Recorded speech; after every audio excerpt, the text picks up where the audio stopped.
Hello students, today I am going to teach you the first chapter of our book Hornbill.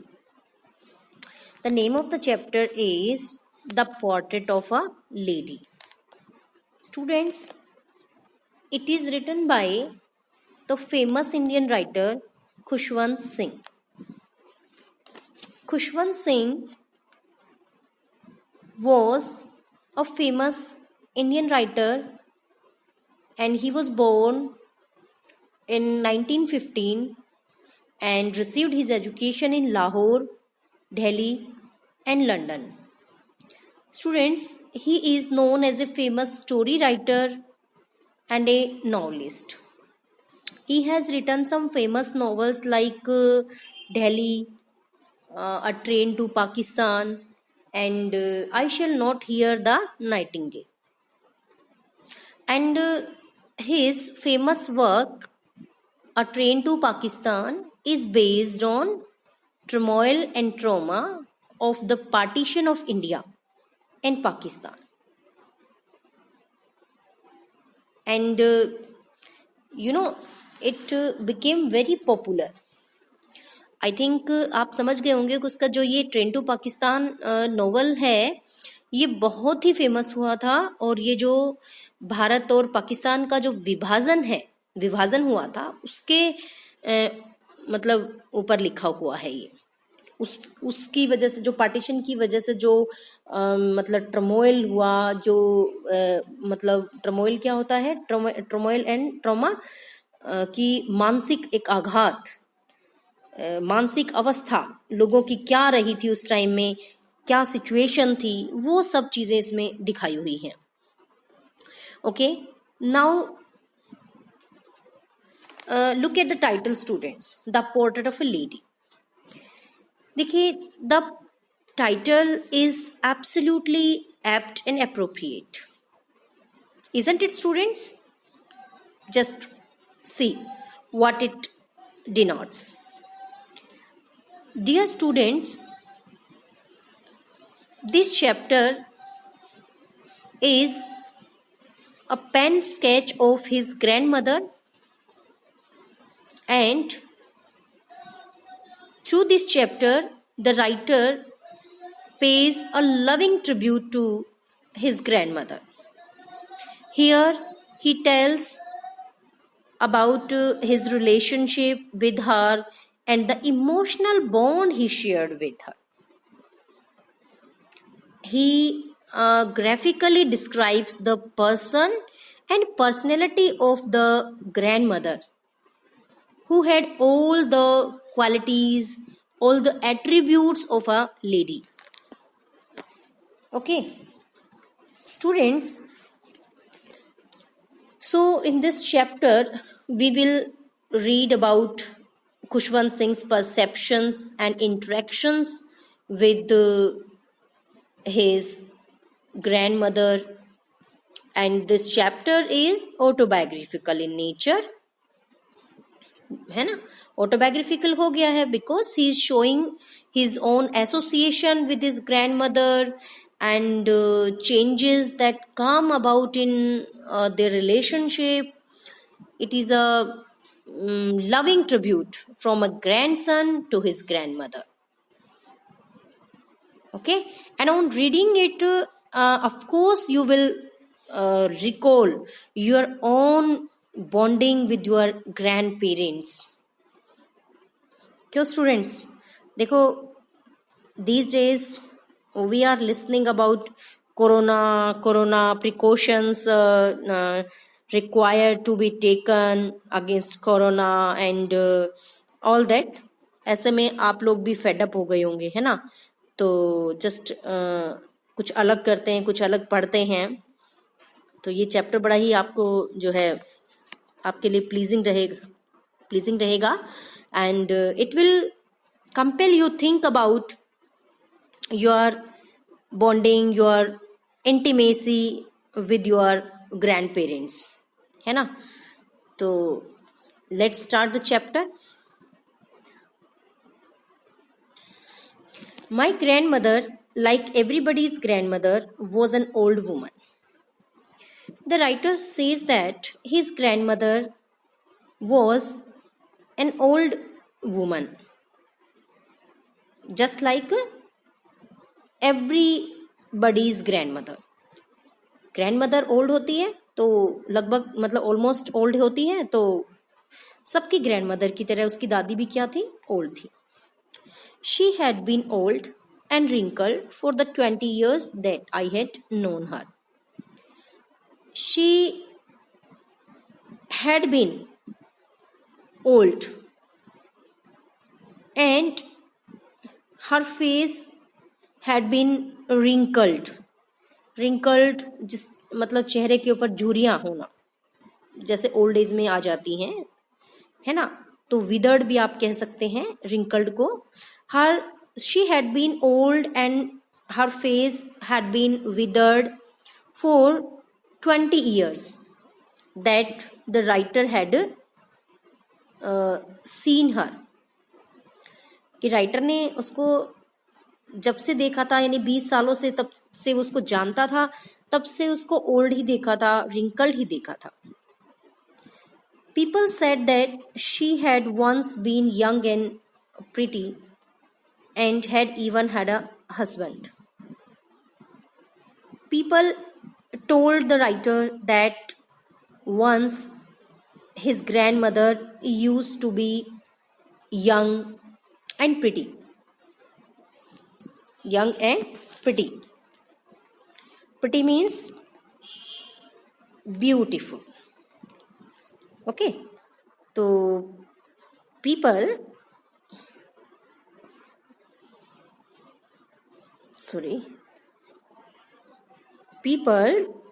actually told the writer that his grandmother was young and pretty and had even had a husband, and she had also a husband.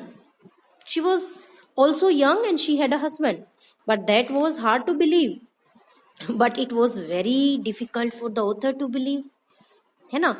क्यों मुश्किल था author के लिए believe कर पाना? Because he had always seen her old. He had always seen her face having a lot of wrinkles. मतलब चेहरे पे रिंकल्स ही रिंकल्स ने हमेशा से देखी थी. So he could not believe that she was young and she was pretty. My grandfather's portrait hung above the mantelpiece in the drawing room. His grandfather's portrait hung means क्या होता है? hang की second form है लटकना, और यहाँ second form हो गई है. तो उसके जो दादाजी का पोर्ट्रेट था वो लटका हुआ होता था about the mental peace. Mental peace means a shelf about the fire place. जो एक रूम में चिमनी सी होती है, अंगीठी होती है, उसके ऊपर एक शेल्फ होता है, और शेल्फ के ऊपर की जगह जो होती है वो क्या होती है? मेंटल पीस होती है बेटा. So his grandfather's portrait was set just above the mantelpiece in the drawing room. He wore a big turban and loose-fitting clothes. He used to wear a big turban and loose clothes. He did not wear tight-fitting clothes. He used to wear loose-fitting clothes. है ना? Whom does the writer describe here? His grandfather. Okay. His long white beard covered the best part of his chest. और भाई दाढ़ी उसकी इतनी बड़ी थी, कितनी बड़ी कि covered the best part of his chest. कि भाई उसके जो चेस्ट है उसके ज्यादातर पार्ट को वो कवर करती थी, इतनी लंबी दाढ़ी थी. He had a long white beard which covered the best part of his chest, means which covered the most part of his chest, and he looked at least 100 years old, and he seemed to be 100 years old. इतने बूढ़े लगते थे जैसे 100 साल के हो भाई. क्यों? दाढ़ी भी बहुत बड़ी है ना, तो इस तरीके से जो ना वो बहुत ही बूढ़े लगते थे. He did not look the sort of person who would have a wife or children. The writer tells us that he did not look like a man who who had a wife or children. Means he did not look young. He did not look young as he would have a wife or children. He looked as if he could only have loads and loads of grandchildren. He looked so old that he had only loads and loads of grandchildren. इतने बूढ़े दिखते थे जैसे कि उनके तो grand children हों, पोते और पोतियां हों उनके, मतलब इतने बूढ़े वो दिखते थे. As for my grandmother being young and pretty, the thought was almost revolting. और कह रहा है कि जहां तक मेरी दादी का सवाल था, उनके सुंदर होने का, उनके यंग होने का, the thought was almost revolting. ये थॉट लगभग रिवोल्टिंग था मेरे लिए. क्या होता है रिवोल्टिंग? डिस्गस्टिंग, है ना, hard to accept. And as far as the matter of his grandmother's beauty and youth was concern, it was almost disgusting. It was almost disgusting. The thought was almost disgusting. He could not accept it that his grandmother was ever young and pretty. ठीक है students, I hope it is clear. Initially the writer describes his grandfather. यहाँ पर आप एक question बना लेंगे कि how does the writer describe his grandfather. तो आप इसके आंसर में यहाँ लिखेंगे, मैं बोल रही हूँ कि he describes his grandfather as an old man and his portrait hung above the mantelpiece in the drawing room. He used to wear a big turban and loose fitting clothes. He had a long and white beard which covered the most part of his chest, and he seemed, आप लिखेंगे he seemed 100 years old. तो इस तरीके से ये question आपका हो गया, ठीक है, and you will write it in your fair notebook as well. Okay, now एक क्वेश्चन और यहाँ बनेगा कि explain the thought was almost revolting, or what thought was almost revolting for the writer. तो आप इसको किसी भी तरीके से लिख सकते हैं, ठीक है. The thought that his grandmother was ever young and pretty was almost revolting for him. He could not believe the fact that she was beautiful. She was once beautiful, and it was because he had always seen her old. He had always seen her face having wrinkles. Okay. She often told us of the games she used to play as a child, and she often shared with the author the games which she used to play in her childhood. वो अपनी childhood की बातें भी बताती थी, जैसे आपकी दादी भी बेटा शेयर करती होगी आप लोगों से कि भाई बचपन में वो इस तरह के गेम खेलते थे, वो तो ये खेलते थे. आजकल भैया आप लोगों के पास रिमोट की गाड़ियां हैं, कहीं वीडियो गेम्स हैं, कहीं पर कुछ और नए नए तरीके के गेम्स हैं, है ना. और आपकी दादी आपको बताती होगी कि भी उनके टाइम में तो भाई जो है अलग अलग टाइप के गेम्स होते थे, ठीक है. और आपको वो थोड़ा अजीब भी लगता होगा सुनना उनके गेम्स के बारे में, गेम्स जो हैं किस टाइप के गेम्स होते थे, ये जान के आपको थोड़ा अजीब भी लगता होगा. Okay, that seemed quite absurd and undignified on her part, and we treated it like the fables of the prophets she used to tell us. Then means that seemed quite absurd. Absurd क्या होता है? Illogical और ridiculous. वो बिल्कुल ridiculous लगता था, बिल्कुल illogical लगता था एंड अनडिग्निफाइड, और बहुत ही मतलब अनडिग्निफाइड मीन्स मतलब जो डिग्निफाइड ना हो, जो अच्छा ना हो, खराब, मतलब अनडिग्निफाइड ऑन हर पार्ट, जो उसकी तरफ से बड़ा ही मतलब उनको खराब लगता था।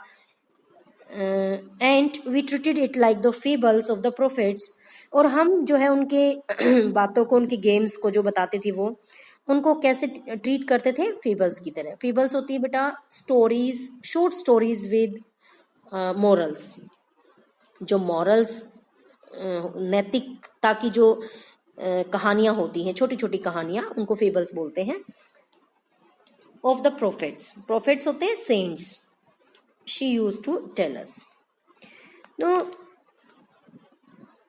it was quite illogical and disgusting on her part, and they means children, the writer and other children in the house, they treated her talkings like the fables of the saints। ठीक है, वो बातें बताती थी कि भाई वो इस तरह के गेम खेलते थे, वो ऐसा करते थे, ये करते थे, वो करते थे, और इन बच्चों को जो है दादी की बातें एब्सर्ड लगती थी और डिस्गस्टिंग लगती थी। ठीक है, और वो जो है मतलब ट्रीट करते थे उन बातों को फेबल्स की तरह, जैसे किसी साधु संत की वो कहानियां हों, वो फेबल्स हों। ठीक है, फेबल्स मैंने आपको बताया कि ये फेबल्स, फेबल्स क्या होता है, शॉर्ट स्टोरीज विद मोरल। ठीक है, एंड प्रोफेट्स होता है सेंट्स, सेंट्स। ओके, ये तो वो कहानियों पे वो विश्वास भी नहीं कर पाते थे, उसकी बातों पर, उसकी जो गेम्स वगैरह की बातें जो बताती थी, उनको लगता था कि दादी की बातें तो भाई किसी साधु संत की कहानियों की तरह हैं, उनको ऐसा लगता था। I hope it is clear to all. She had always been short and fat and slightly bent. Now, in this passage, the writer describes the physical condition of his grandmother. Okay, she had always been short. She was slightly short, वो थोड़ी छोटे कद की थी, and fat and slightly bent, थोड़ी सी छोटी थी तो भाई थोड़ी मोटी भी दिखती थी भाई, है ना। थोड़ी सी सेहत होती है तो छोटे कद पे ज्यादा दिखाई देता है ना। तो थोड़ी शॉर्ट भी थी, फैट भी थी, slightly bent, and she was a bit bent, थोड़ी सी झुकी हुई, मतलब बूढ़ा आदमी जैसे झुक करके चलता है, झुक के रहता है, कमर झुक जाती है भाई बुढ़ापे में, है ना। तो she was a bit short, fat and bent. Her face, her face was criss-cross of wrinkles। उसका जो फेस था वो क्रिस क्रॉस हो गया था, जैसे हम क्रॉस लगा देते हैं किसी चीज के ऊपर, है ना, क्रिस क्रॉस, लाइक ये इधर से, ये इधर से, इधर से, क्रिस क्रॉस, ऐसे इस तरीके से क्रिस क्रॉस। ठीक है, criss-cross of wrinkles running from everywhere to everywhere. Her face was a criss-cross of wrinkles, wrinkles which ran from everywhere to everywhere। मतलब क्रिस क्रॉस बन गया था उसका चेहरा रिंकल्स का, जो इधर से उधर गुजरती थी, मतलब चेहरे पर हर डायरेक्शन से और हर डायरेक्शन में रिंकल्स पड़ती थी उसके चेहरे पर। No, we were certain she had always been as we had known her। तो क्या बताया राइटर ने कि he says that he remembers her wrinkled face, and in this way he cannot believe that she was ever young and pretty, है ना। No, we were certain, and he says that they were sure that she had always been old। She had always been old as they had seen her, as they had known her, कि नहीं भाई वो तो इतनी बूढ़ी थी जितना वो उनको जानते थे। भाई जैसे आजकल जो है कोरोना कोरोना हो रहा है हर जगह, वैसे राइटर को क्या लगता था, भाई उसकी दादी तो भाई बहुत बूढ़ी है, भाई बूढ़ी थी बस, उसको भी ऐसा ही लगता था, क्यों? Okay, let's proceed.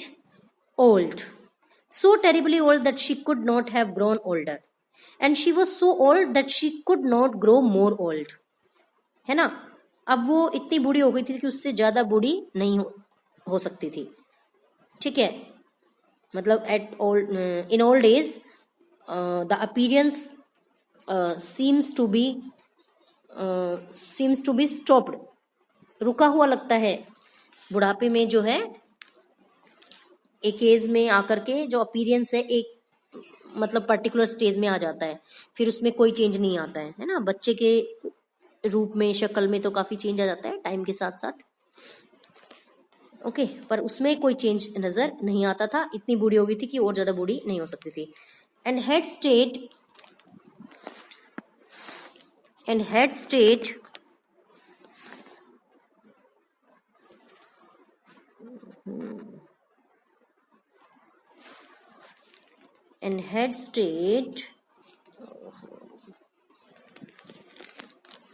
at the same age for 20 years, and for last 20 years she had been at the same stage, वो सेम स्टेज के ऊपर थी, सेम एज पर थी, सेम स्टेज पर थी। एक ही बात है, उसकी शक्ल जो है पिछले 20 सालों से सेम थी, ठीक है। She could never have been pretty, तो he again says that she could never have been beautiful, but she was always beautiful.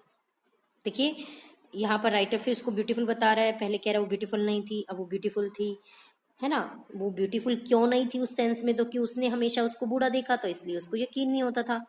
अब वो क्या बता रहा है, but she was always beautiful, she had an inner beauty. Writer कहता है उसमें इनर ब्यूटी थी वैसे, ठीक है। कैसे ब्यूटी थी उसके अंदर, चलो देखते हैं बेटा।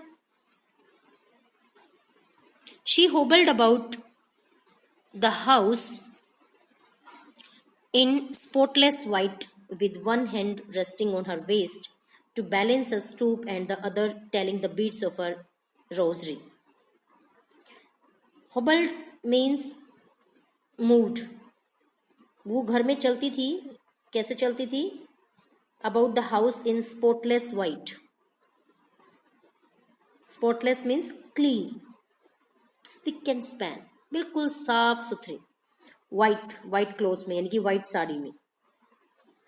With one hand resting on her waist, एक हाथ से वो अपनी कमर को रेस्ट देती थी, मतलब कमर पे लगा के चलती थी एक हाथ। टू बैलेंस अ स्टूप, अपने स्टूप को, स्टूप क्या होता है? झुकाव, बेंट, अपने बेंट को, बेंट मीन्स झुकाव, BNT, झुकाव को बैलेंस देने के लिए वो एक हाथ अपना कमर पे रख के चलती थी, okay. And the other telling the beads of her rosary, and with other hand she kept telling the beads of the rosary. Students, see what had been told here. She moved about the house in spick and span clothes, spick and spans white sari, and she gave her support with her one hand, and in another hand she मतलब told the beads of the rosary. ये यहाँ पर tell the beads, जब beads के साथ tell word आ जाता है बेटा, तब इसका मीनिंग क्या होता है? जपना होता है। वैसे टेल बताना होता है, लेकिन जब वो बीड्स के साथ आता है तो इसका मीनिंग चेंज हो जाता है, ओके। तो इसका मतलब क्या हो जाता है, जैसे हम भगवान का नाम जपते हैं, हम मतलब माला जो होती है उसके जो मोती होते हैं, बीड्स होते हैं, मतलब मनके होते हैं, उन मनकों को हम गिनते जाते हैं और भगवान का नाम जपते जाते हैं, तो वो है ये टेल मीन जपना, ठीक है। तो she moved about the house in neat and clean white sari and she walked with the support of one of her hands on her waist, okay, to balance her stoop, to balance her bent, and in another hand she kept the rosary and she kept telling its beads. ठीक है, दूसरे हाथ में वो माला लिए रखती थी और उसके जो है उससे भगवान का नाम वो जपती रहती थी. Her silver locks were scattered untidily over her pale, puckered face. उसका जो सिल्वर लॉक्स थी, सिल्वर भाई चांदी की नहीं है, बाल चांदी के नहीं होते, ग्रे होते हैं, सफेद हो जाते हैं, तो उसको सिल्वर लॉक्स बोलते हैं बेटा. ठीक है, कभी आप ये सोचो भाई बहुत पैसे वाले तो चांदी के बाल लगवा रखे हैं, है ना? तो ऐसा नहीं है. और लॉक्स का मतलब लटें, जुल्फें. ठीक है, तो हर सिल्वर लॉक्स वर स्कैटर्ड अनटाइडली ओवर हर पेल पकड़ फेस. पकड़ मीन्स विदर्ड. क्या होता है भाई? विदर्ड होता है ये, WITHERED, विदर्ड. ठीक है, तो उसकी जो सिल्वर लॉक्स थी वो बिखरी हुई होती थी अनटाइडली, गंदे तरीके से, और पेल, उसके पेल से, पेल मतलब यहाँ पर एनर्जी लेस था उसका चेहरा. बुढ़ापे में बेटा एनर्जी लेस हो जाता है, डल हो जाता है, कलरलेस हो जाता है ना, तो उसको पेल बोलते हैं. वैसे पीलापन जो होता है उसको पेल बोल देते हैं. तो पीलापन यही है कि भाई उस टाइम में डलनेस आ जाती है चेहरे पर, चार्म खत्म हो जाता है उस टाइम में. पकड़ होता है विदर्ड, मुरझाया हुआ चेहरा. Okay, her silver locks were scattered in an ugly way over her pale and withered face, and her lips constantly moved in inaudible prayer, and her lips constantly sang inaudible prayer. She kept singing silent prayer for most of the time. ज्यादातर वक्त में वो ये inaudible prayer गाती रहती थी. Yes, she was beautiful. In this sense, she was beautiful. The writer says that in this sense she was beautiful. कि she was close to God. She means spent most of her time in remembering God, in singing, by singing silent prayer, and she had inner beauty. She was an embodiment of divine beauty. She was like the winter landscape in the mountains. The writer says that she was just like the winter landscape. Landscape क्या होता है students? Landscape होता है जैसे जो ये natural scenery होती है. ठीक है, लैंडस्केप, नेचुरल जो सीनरी होती है that is called landscape in the mountains. और लैंडस्केप भी कहाँ पर? माउंटेन्स में. तो माउंटेन्स में जो लैंडस्केप होता है उसकी, और वो भी विंटर वाला, ठीक है, तो उसकी तरह थी. देखो, winter landscape in the mountains. तो she was like the winter landscape in the mountains means she was beautiful like the winter landscape in the mountains. Students, you will have seen the landscape in the mountains, especially in the winter. It is very beautiful. In winter it becomes foggy, and in the same way the writer's grandmother was a beautiful lady. ठीक है, वैसे pretty नहीं थी वो, beautiful थी. कैसे थी भाई? वो एक उसमें डिवाइन ब्यूटी थी मतलब. और she was like the winter landscape, और कि वो विंटर लैंडस्केप की तरह थी. विंटर लैंडस्केप भी बड़ा सुंदर वाइट वाइट दिखता है, फोगी दिखता है. ठीक है, ऐसे ये भी आपको पता है वाइट साड़ी पहनती थी, बड़ी सुंदर लगती थी, है ना, और बहुत ही मतलब प्यारी दिखती थी वो. She was as beautiful as the winter landscape in the mountains. An expanse of pure white serenity, breathing peace and contentment. और एक्सपेंस थी वो, विस्तार थी वो. एक्सपेंस क्या होता है? विस्तार. और प्योर वाइट सेरेनिटी, सेरेनिटी का मीन्स कामनेस, शांति का. ठीक है, breathing peace and contentment. Expanse means विस्तार, pure white serenity, serenity means serene होता है काम, CALM, ठीक है। तो कामनेस ये नाउन बन जाएगा इसका, ये एडजेक्टिव है काम, इसका नाउन बन जाएगा तो कामनेस हो जाएगा, ठीक है। तो she was an embodiment of serenity, means peace, है ना। तो पीस का एक एम्बॉडीमेंट था, एक प्रतीक थी, मतलब वो breathing peace and contentment, and she led her life in peace and satisfaction. Contentment means satisfaction. Dear students, she has been referred as like the winter landscape in the mountains in one more sense, that she was towards the end of her life, she was old, and जो winter होता है ना, winter is symbolic of traditional, मतलब symbol of winter is traditional symbol of death, ठीक है। तो इस sense में भी हम कह सकते हैं कि भाई वो विंटर लैंडस्केप की तरह थी, ठीक है। एक तो विंटर लैंडस्केप माउंटेन्स का जो सीन होता है आपने देखा होगा हिल एरियाज में, और खास करके जब स्नोफॉल होता है और बड़ा फोगी फोगी सा होता है तो बहुत ही सुंदर लगता है। तो ऐसे वो भी वाइट साड़ी बिल्कुल साफ सुंदर और जो है वो पहनती थी और बहुत सुंदर लगती थी, है ना। भगवान के जो भजन करती रहती थी और बहुत ही वो सुंदर लगती थी, डिवाइन ब्यूटी थी मतलब। और एक्सपेंस था उसमें प्योर वाइट सेरेनिटी का, मतलब expanse of pure white serenity. Serenity मैंने आपको बता दिया पीस होता है, ठीक है, ओके।